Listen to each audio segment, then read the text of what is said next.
I'm Lana Cole, licensed realtor with Charles Rutenberg Realty of Illinois. Here's another popular question that I get. The question is, what do I need to do to make my short sale offer strong? What do I need to do to make my offer stand out for a short sale purchase? To make your short sale offer strong and stand out, you need to do three things. Number one, visit the property. You need to see the property. That is very important.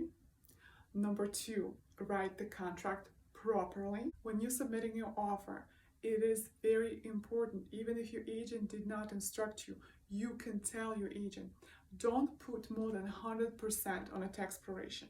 The short selling bank never approves more than 100%. You need to mark as is on a contract. All short sales sold as is. Number three, provide proof of funds, pre-approval, or both. If you're purchasing for cash, it will be proof of funds. It needs to be the most recent and not more than 30 days old.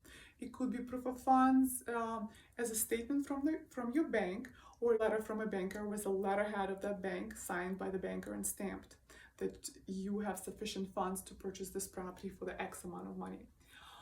If you are buying with financing and you have pre-approval, please make sure you submit a proof of funds for the down payment. If you're borrowing 95% and putting down only 5%, please have that proof of funds for the 5%. Short selling banks almost 100% times ask for that. So please have that ready. Try not to lowball on a short sale offers. They're already quite low priced in most cases. So the seller will most likely choose your offer then because they know you know the process. You're aware of what to expect.